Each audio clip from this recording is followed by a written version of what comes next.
In the records of retail history, Kmart used to be a dominant giant, a fundamental pillar of American shopping culture. But just like ancient empires that crumbled, Kmart too faced its reckoning in the relentless tides of change.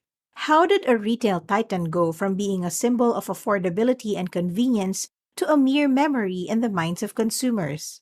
Let's find out. But before we explore, smash the subscribe button and ring the notification bell. Sebastian S. Kresge was the person responsible for starting the Kmart business. At the end of the 19th century, he started this project. At first, the shops mostly sold goods for 5 to 10 cents, which was regarded as incredibly cheap regardless of 19th century values. These businesses were known as Kresge shops and held the name of its owner. However, the first official Kmart store didn't accept customers until 1962. The first Kmart location was in Garden City, Michigan. An intriguing fact about this initial location is that it ceased operations in 2017. The growth of Kmart stores was nothing short of rapid, and by 1977, they had become the driving force behind nearly all of Kresge Company's sales. This significant shift prompted the company to change its name to the Kmart Corporation officially. As the late 1980s rolled in, the company's operations centered solely on Kmart stores. The Kmart design that is more recognizable debuted in 1990. Afterwards, big Kmarts and super Kmarts were built. Kmart also made some significant acquisitions during this time. In 1990, they made a significant acquisition, securing Sports Authority and obtaining a 22% stake in OfficeMax. The subsequent year, 1991, witnessed a remarkable increase in OfficeMax ownership, reaching an impressive 90%. Then, in 1992, they expanded their portfolio by acquiring Borders bookstores. Nevertheless, it's noteworthy that Kmart opted to divest most of its investments by 1995. In 2002, the company underwent a Chapter 11 bankruptcy filing, which initiated a reorganization process to enable the company's ongoing existence. By 2004, Kmart Holdings Corporation has transformed into Sears Holdings Corporation. Interestingly, it may seem like Sears purchased Kmart, but it was, in fact, the other way around. Kmart acquired Sears but retained the name Sears Holdings Corporation. As part of this transition, the corporate headquarters relocated to Hoffman Estates, Illinois. These two businesses were the two biggest merchants in the U.S. before 1990. Without government involvement, they were able to combine in 2004, which is evidence of their collapse during the previous 14 years. Implementing an updated logo throughout the acquisition process is another feature emphasizing Kmart's deterioration during that period. Although the older logo undoubtedly stirs up fond memories, the present logo has been used for 13 years. The corporation employs this emblem and continues to run establishments worldwide. Consequently, what occurred to the corporation? Let's start by looking at the organization's financial situation. There were problems before the consolidation that was important enough to cause a bankruptcy filing in 2003 and push them towards Sears combination shortly after. Amazingly, the real difficulties had yet to show themselves.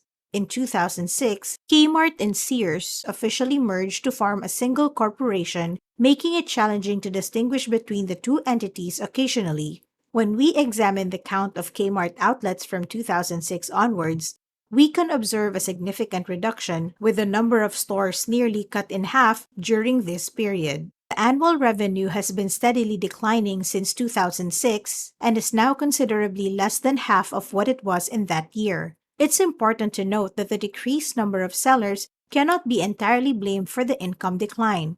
Each store generates less income on average, which is a concerning trend.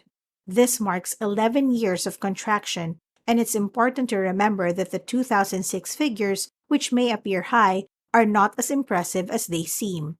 From 1999 to 2006, there was a substantial decline, and the period from 2006 to the present has also witnessed a significant downturn. So even without being a professional analyst, it's evident that Kmart's performance isn't on a positive trajectory. For those with a financial analyst's background, the upcoming discussion on debt-to-equity ratio should be particularly interesting.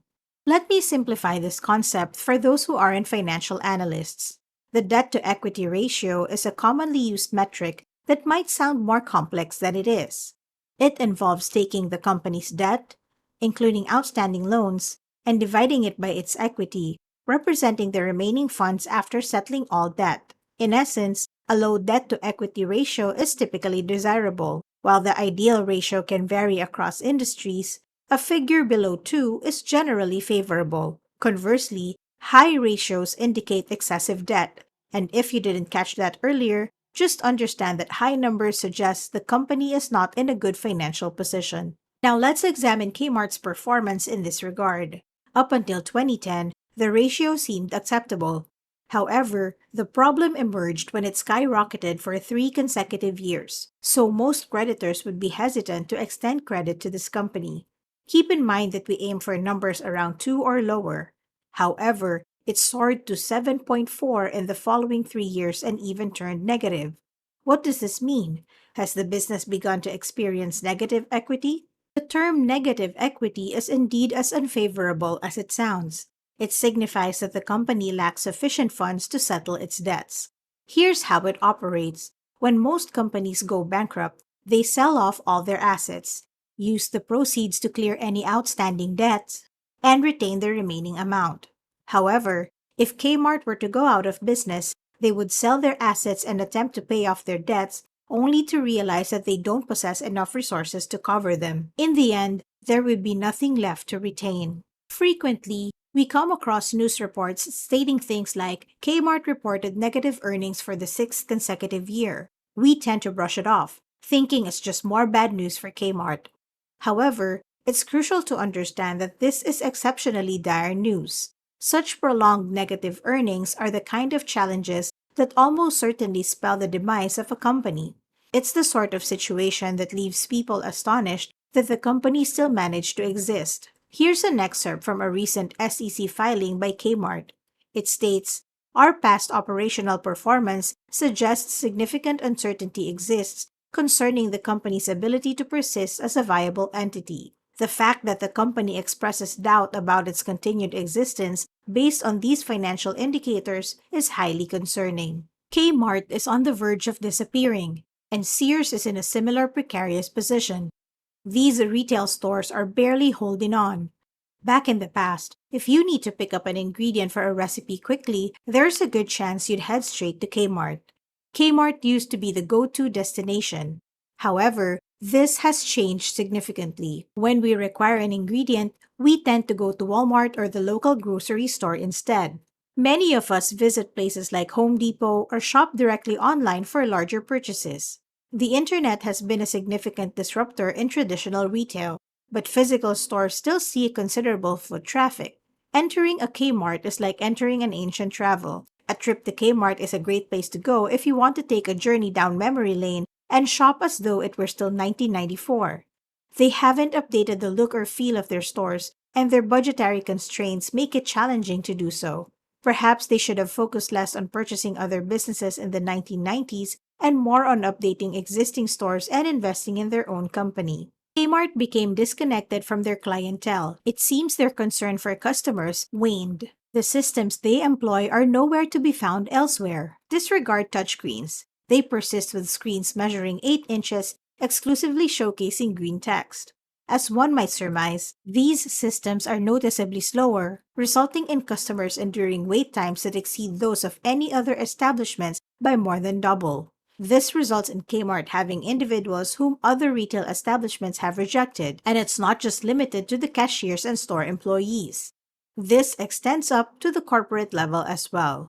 Would any manager from those identical stores consider leaving their jobs to join Kmart?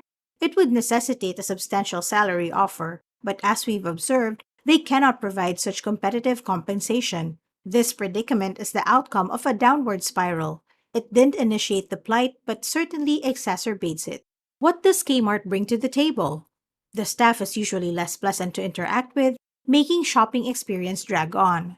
They offer some unique items, such as the Martha Stewart collection, but Martha Stewart would have to create some truly exceptional products to choose Kmart as my shopping destination.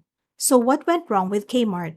It appears that prioritizing the customer's need fell by the wayside, so customers started looking elsewhere for their shopping needs. In 1990, Walmart surpassed Kmart to become the second largest retail chain, and in the subsequent 17 years, they've left Kmart far behind. Many individuals still fondly recall the stores being outstanding. The blue light promotions were excellent, and the announcement, "Attention Kmart shoppers," always added an element of excitement. However, a significant number of these individuals have abandoned the shop. They've parted ways with their devoted customer base. The Kmart they once cherished is no longer present and likely won't continue to operate in this manner for an extended period. Every business, like every empire, must heed the lessons of the past to navigate the tides of change in the future. Stay tuned for more explorations into the world of business and culture. Don't forget to subscribe and ring the notification bell for more thought provoking content.